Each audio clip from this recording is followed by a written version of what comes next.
नमस्कार, मैं रमाकांत गुप्ता और आप देख रहे हैं नेशन 24 न्यूज। कानपुर देहात के भोगनीपुर में पूर्व विधायक विनोद कटियार के जन्मदिन पर कई नेता और मंत्री उपस्थित हुए।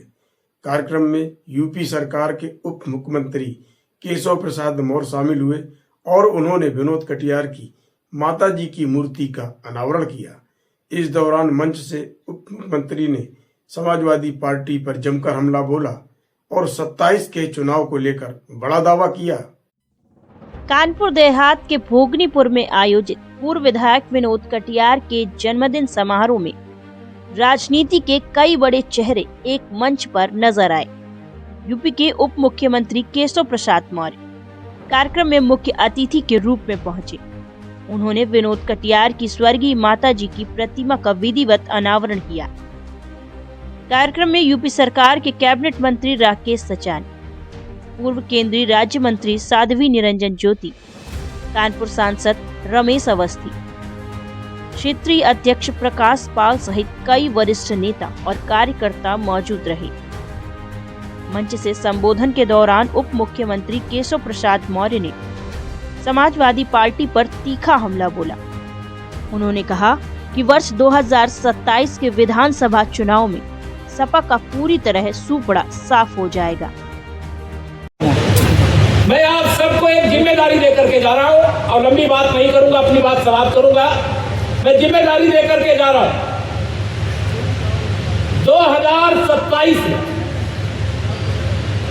समाजवादी पार्टी को उसकी हैसियत में लाना चाहिए कि नहीं लाना चाहिए। 2017 में हम उसकी हैसियत में लाने की कोशिश नहीं किए थे। 325 जीते थे, वो 47 जीते थे। लेकिन इस बार एक सफारी गाड़ी में बैठ करके जितने विधायक लखनऊ से सैफई जा सके, इससे ज्यादा समाजवादी पार्टी के विधायक नहीं बनने चाहिए, लक्ष्य रखना। अब आप लोग कहेंगे केशव जी इतनी लंबी बात कर रहे हैं, तो 2014 के लोकसभा चुनाव में 73 सीटों पर हम लोग जीते थे। 73 का गुणा कर दीजिए 5 से, तो वो 365 होता है और उसमें 3 सीटें और बढ़ा दीजिए। क्यों? हमारी आदरणीय दीदी साध्वी निरंजन ज्योति जी फतेहपुर से लड़ती हैं, वहां 6 विधानसभा की 1 लोकसभा है। ऐसे उन्नाव लोकसभा भी 6 विधानसभा की है। शाहजहांपुर विधानसभा भी 6 विधानसभा की है लोकसभा। तो ऐसे 368 होते हैं। तो जब समाजवादी पार्टी की सरकार थी, श्री अखिलेश यादव जी आप मुख्यमंत्री थे, तब हम 73 लोकसभा सीटों में जीत करके 368 विधानसभाओं को जीतने का संदेश दे चुके हैं। आज तो हमारी सरकार है, जनता हमारे साथ है, गरीब हमारे साथ है, किसान हमारे साथ है, नौजवान हमारे साथ है और देश की आधी आबादी हमारी माताएं बहनें हमारे साथ है कि नहीं है। तो 2027 में समाजवादी पार्टी का सूर्य अस्त होना है, यह लक्ष्य मैं आपको देकर के जा रहा हूं।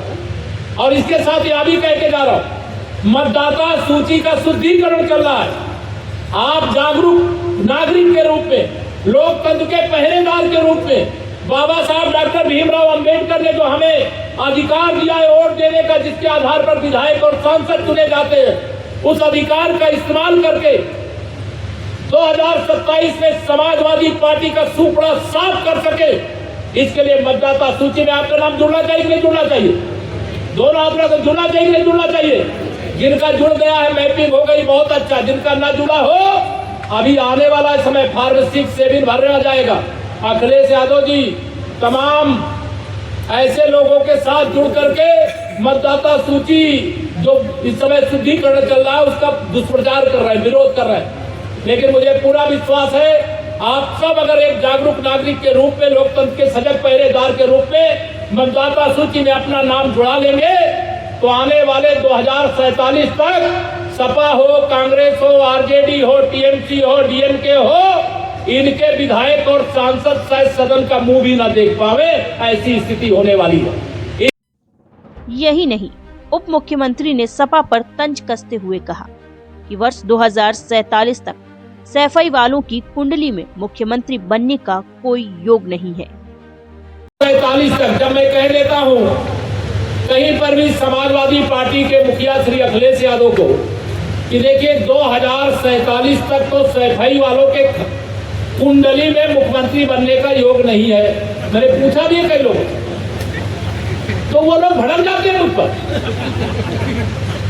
अब बिहार चुनाव में समाजवादी पार्टी का कोई प्रत्याशी नहीं था। असली अखिलेश यादव भाजपा को हराने के लिए बिहार पहुंच गए। बेगानी शादी में अब्दुल्ला दीवाना मुझे मिल गए पटना के एयरपोर्ट पर। उन्होंने कहा केशव जी लड्डू कब खिला रहे हो? मैंने कहा 14 तारीख को रिजल्ट आएगा, श्री नीतीश कुमार जी को मुख्यमंत्री फिर बनाएंगे, तब आपको लड्डू नहीं रसगुल्ला भी खिलाएंगे। खोज रहा हूं, तब से मिल नहीं रहे। उनको समझ में आ गया कि जितना बुरा हश्र राष्ट्रीय जनता दल का बिहार में हुआ है, उससे भी बुरा हाल समाजवादी पार्टी का 2027 में उत्तर प्रदेश में होने वाला है कि नहीं? दोनों हाथ बताओ उठा करके, होने वाला है कि नहीं होने वाला? 2047 तक सैफई वालों की कुंडली में मुख्यमंत्री बनने का योग नहीं है। इसके साथ ही उन्होंने सपा अध्यक्ष अखिलेश यादव को लेकर भी चुटकी ली और कहा कि वे उन्हें रसगुल्ला खिलाएंगे। उनका जन्मदिन है, तो मैं अपनी ओर से भी पूरे प्रदेश की ओर से श्री विनोद कटियार जी को सबसे पहले जन्मदिन की हार्दिक शुभकामनाएं देता हूं, मंगल कामनाएं देता हूं और भगवान से प्रार्थना करता हूं कि आप सदा स्वस्थ रहें, प्रसन्न रहें, दीर्घायु हों और समाज सेवा के क्षेत्र में जो आपका यह योगदान है, इसमें निरंतर आगे बढ़ेगा और आप जहां कहीं पर भी हमारी जरूरत महसूस करेंगे, हम सदा आपके साथ शामिल रहेंगे, हाजिर रहेंगे। या भरोसा दिलाते हुए जन्मदिन पर सब लोग हाथ उठा करके अपना आशीर्वाद दे दो विनोद जी को, दे दो। चलो बहुत बहुत धन्यवाद। उसके अवसर पर भगवान कृष्ण सारी दुनिया को संबोधित कर लेते थे, वैसे ही मेरे केशव हैं जो जहाँ जाते हैं वहाँ सबको संबोधित कर लेते हैं। मैंने बिहार में देखा है, बिहार में जब आप सब प्रभारी बन के गए, जहाँ लोग कह रहे थे बिहार में दोबारा सरकार आने वाली नहीं है, बिहार में एनडीए की सरकार नहीं आएगी, लेकिन आपके नेतृत्व में बिहार में 3/3 बहुमत जीत करके आई और मुझे विश्वास है कि आने वाली 27 में भी आपके नेतृत्व में पुनः उत्तर प्रदेश में सरकार बनेगी, ऐसा मुझे विश्वास है। मैं विनोद कटियार जी के लिए 2 लाइन का भजन गा के वाणी प्रणाम देती हूँ। सुदिनम सुदिनम जन्मदिनम तो भवत मंगलम जन्मदिनम, सुदिनम सुदिनम जन्मदिनम तो भवत मंगलम जन्मदिनम, विजयी भव सर्वत्र सर्वदा, विजयी भव सर्वत्र सर्वदा, भवत मंगलम जन्मदिनम, सुदिनम सुदिनम जन्मदिनम तो भवत मंगलम जन्मदिनम। मैं ईश्वर से कामना करता हूं कि विनोद कटियार स्वस्थ रहें और इसी तरह से लंबे समय से वो शिक्षण संस्थान के द्वारा यहाँ से विधायक रहने के द्वारा लगातार सेवा करते रहे।